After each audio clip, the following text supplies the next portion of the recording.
একদিনের CCTV footage দেখে এটা বোঝা যাবে না। ঘটনার আগে বহুদিন ধরে সেই হাসপাতালে যাদের যাতায়াত, তাদের মধ্যে প্রভাবশালী কে, তাদের সকলের পরিচয় জানার চেষ্টা করা উচিত। তাদের মধ্যে বিশেষ বিশেষ যারা ব্যক্তি, তারা কোন উদ্দেশ্যে যেত, সেটার একটা তদন্ত হওয়া উচিত। কারণ সবাই আমরা বুঝছি যে এটা নেহাত একটা ধর্ষণ বা খুন নয়, এর পিছনে আরো অনেক রহস্য লুকিয়ে আছে, যা এখনো মানুষের কাছে ধরা পড়ছে না।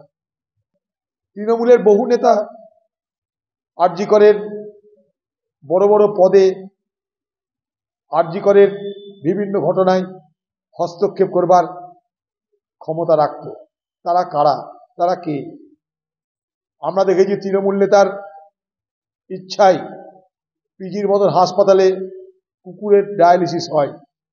ফলে আজকে তৃণমূলের নেতা নেত্রীরা হাসপাতালকে কিভাবে ব্যবহার করে তা সহজেই অনুমেয়।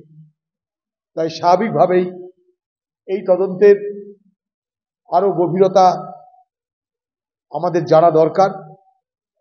কারণ সর্বশেষে কেন হলো, কিভাবে হলো, কারা করলো, এই তিনটে বিষয় যদি আমরা না জানতে পারি, তাহলে আমাদের বাংলার মানুষের এবং আমাদের সকলের যে দাবি, সেই দাবি পূরণ হতে পারে না। বাংলা টুডে নাও।